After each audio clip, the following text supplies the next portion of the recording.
Ok, alors aujourd'hui, on va voir ensemble comment pratiquer un bon storytelling et créer des histoires réellement captivantes.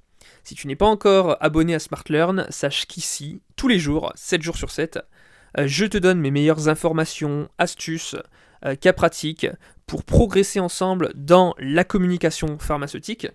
Et puis, si ça n'est pas déjà fait, tu es libre de t'abonner à mon canal privé Telegram, dont le lien d'accès se situe dans la description de cette vidéo. Voilà pour ça. Alors, comme d'habitude, je réponds à cette question en 5 points. Les 5 points de réflexion qui me semblent les plus importants à retenir. Et on va commencer par expliquer ce qu'est le storytelling. Le storytelling, ou l'art de raconter des histoires, ça provient des États-Unis et c'est cette façon de captiver son public en le faisant rêver, en profitant de ce désir d'évasion pour le plonger dans une histoire.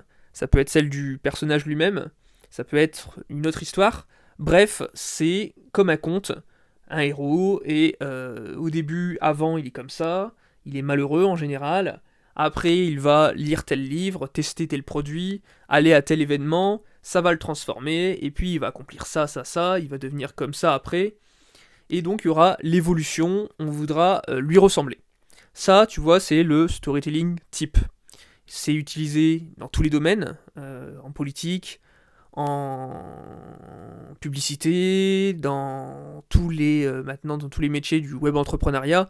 Dès lors où tu veux convaincre quelqu'un, c'est ultra pratique de symboliser un peu, de créer une histoire pour que le spectateur visualise l'effet du produit davantage. Donc, alors c'est bien beau de faire du storytelling, encore faut-il faire du bon storytelling. Et la première astuce que je vais te donner, c'est d'être simple et efficace, d'être dans du format plutôt court. C'est un petit peu comme si tu racontais une blague. Il faut t'imaginer que s'il y a trop de détails, que la personne ne voit pas du tout où tu veux en venir, c'est plutôt mal barré.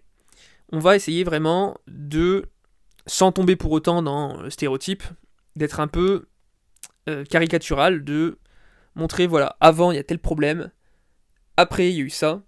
Donc tu vois, c'est vraiment le avant-après qui est super important. Voilà pour ça. C'est aussi finalement, je t'avais noté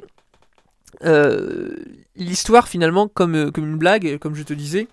C'est un peu cette idée de te dire que, un peu comme quand tu racontes une bonne blague, eh bien, il faut pas la foirer. C'est-à-dire que tu vas pas faire de retour en arrière, parce que si tu commences à dire non, en fait, je voulais dire non, c'était pas ça, c'était ça en fait qui s'était passé, et du coup, là, tu perds ton auditoire. Pareil, si tu racontes une histoire, mon autre conseil, mon quatrième conseil, c'est que on doit pouvoir la vivre cette histoire. C'est-à-dire que tu vas marquer certains silences quand tu dois amener à la réflexion. C'est des silences qui sont calculés évidemment. Si tu vas, avec ton langage corporel, développer une attitude en conséquence, avec un timbre de voix qui s'adapte. Et puis c'est aussi la dernière chose à retenir, cet effet de mettre de la vie dans ton histoire.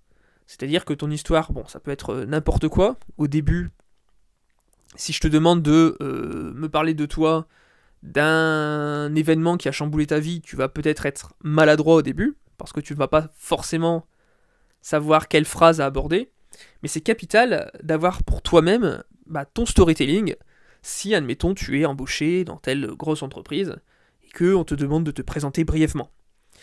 Donc voilà, c'est un peu les astuces clés du storytelling. Je t'ai fait une autre vidéo sur laquelle tu peux puiser beaucoup d'exemples d'émissions, de célébrités, de documentaires qui utilisent très bien ce storytelling.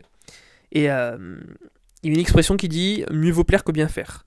Donc retiens que parfois, t'as beau avoir des compétences, si tu ne sais pas les mettre en avant, si tu ne sais pas comment faire passer un message et bien le faire passer, bien le présenter, eh bien tu peux passer à côté de quelque chose. Donc c'est une compétence qu'on n'apprend pas à l'école et que qui devrait s'apprendre puisque tu utilises tous les jours le storytelling. Tu as tous les jours besoin de convaincre, de te vendre, Et donc c'est une compétence à acquérir au plus vite. Voilà, je te laisse pour aujourd'hui, c'était simplement une petite vidéo, je te dis à très bientôt dans le prochain live Smart Learn, ou à tout de suite dans mon canal privé Telegram. Je t'embrasse et je te dis à très bientôt. Ciao ciao.